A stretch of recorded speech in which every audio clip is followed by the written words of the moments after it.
China has said it wants to cut its reliance on coal. It wants to become a global leader in green energy. But its energy is looking blacker than ever right now.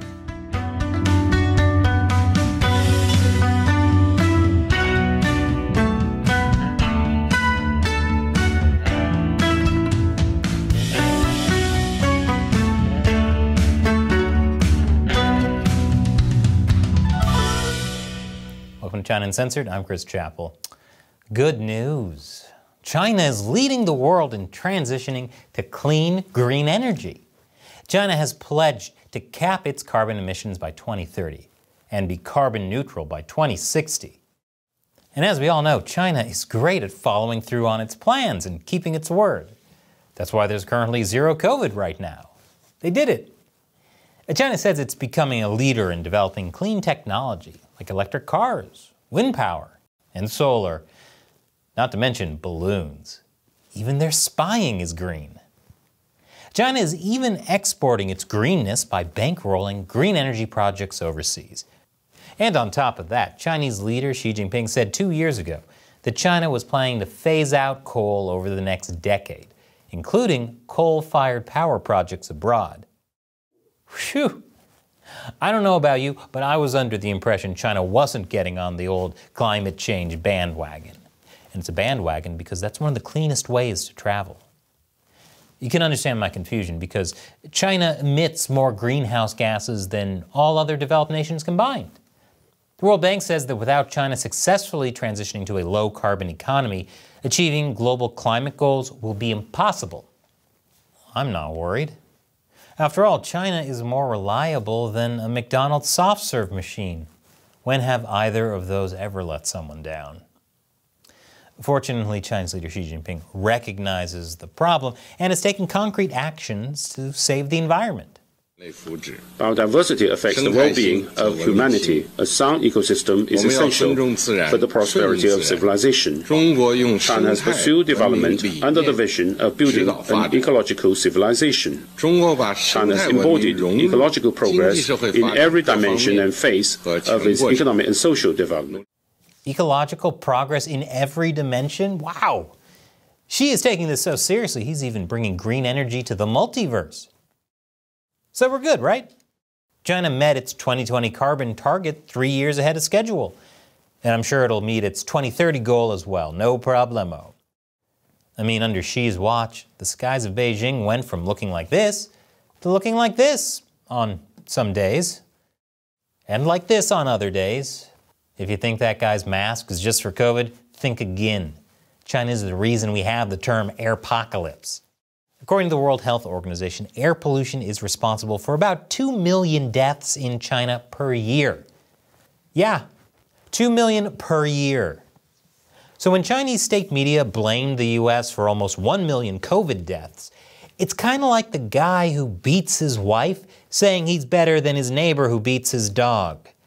I'm pretty sure there's no moral high ground to stand on there. The main reason that China's air quality is so poor is because China still consumes a ton of coal. It's still China's main fuel source, despite supposed efforts to move away from it. China made efforts like banning people's coal-burning stoves right before winter, which it then did a U-turn on because there wasn't enough natural gas to meet people's demands, so people were freezing. Whoops. Like I said, Xi Jinping set a goal of phasing out coal use over the next decade. But China's actually heading in the opposite direction now. And they're traveling in that opposite direction on a coal-powered train that smashed into the bandwagon that was parked on the tracks. I'll tell you more after the break. Welcome back. China's leader Xi Jinping has set a public goal of phasing out coal consumption over the next decade. Xi Jinping set that goal in 2021. Today, though, he's doing the exact opposite. According to the Center for Research on Energy and Clean Air, last year, Chinese authorities gave permits for the equivalent of 2 new coal power plants per week. Now, it's not saying that China is actually building 2 plants a week. It's just saying that the government has given permits for 106 gigawatts of coal power, and that's roughly the same as 2 coal power plants being built per week in terms of their output. Is she trying to get China to quit coal the same way parents make their kids quit smoking cigarettes, by making them smoke the whole pack? That might only be the start of it, though. An executive from China's top energy engineering firm said he expects the nation to approve 270 gigawatts worth of new plants through 2025, more than the entire fleet in the U.S. So for comparison, the United States' entire coal-fired power capacity is 231 gigawatts.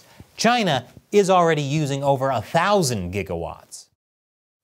I take it back. China isn't making them smoke the whole pack. He's making them smoke the entire cigarette factory. They'll definitely be sick of coal by the end of this. And by sick, I mean at least 2 million deaths per year. Now, a logical question to ask is if China's just building more efficient plants while retiring older ones. Well, according to the study, that's not the case. About 4 gigawatts of coal power was retired in 2022, compared to the 106 gigawatts that was newly permitted. Policies on closing down small and inefficient plants have been revised to keep these plants online instead of as backup or in normal operation after retrofits. So hold on to your masks, LA, because made in China smog is about to get a whole lot worse. Yes, a bunch of smog in Los Angeles is actually from China. Look at how shocking this is to LA residents. She actually is surprised, she just doesn't look it because she's full of Botox. So what's the reason China went into reverse on its coal policy? Well, if you look at what the government says about its plan to dial down coal, you'll see there's a big caveat. In 2021, China's State Council issued this policy recommendation. Based on the country's energy resource endowment, which is rich in coal and poor in oil and gas, insist on building up before breaking down, with the bottom line of ensuring national energy security and economic development. We will strive for time to realize the gradual replacement of new energy and promote low energy consumption. The key phrase here is ensuring national energy security and economic development. The CCP isn't going to go green if it hurts either of those things.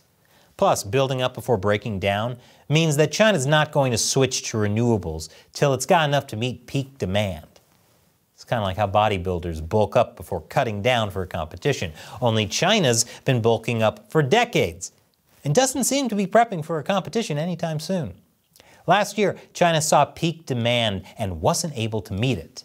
The spike in energy usage was caused by a record heat wave, which increased the use of air conditioners, thus sending energy demand soaring. Considering how much China loved this stuff, I'm actually surprised their AC units aren't also coal-powered. On top of that, there was a drought in part of the country, which dried up rivers and lowered reservoirs. That affected the country's output of hydropower, which in turn made the high energy demand even harder to meet. The result was widespread energy cuts. China dimmed skyscrapers, shut factories, darkened subways, and plunged homes and offices into rolling blackouts, forcing air conditioning to be unplugged. But luckily, people were able to go outside and feel the nice breeze. It's not like they were forced to stay in their sweltering homes, right? Oh, right. So yeah, when it comes to the environment or energy security, China will choose energy security every day. They'll also choose economic development over the environment. The Chinese Communist Party knows that providing basic things like electricity is essential to maintaining its legitimacy, or at least avoiding a mutiny. I doubt after its horrific zero-COVID policy, anyone thinks it has any legitimacy left. The government's policy of trying to keep deaths from COVID to zero not only wrecked the economy, but it kept people locked in their homes even when they were starving. Children were taken away from their parents and put into government-run quarantine camps. If you ever need a single fact to show how bad it is in China, just know that the kids put in government-run quarantine camps were actually lucky, because there are much worse camps they could have been put in. People's pets were rounded up and brutally killed while their owners were in quarantine, supposedly to prevent the virus from spreading.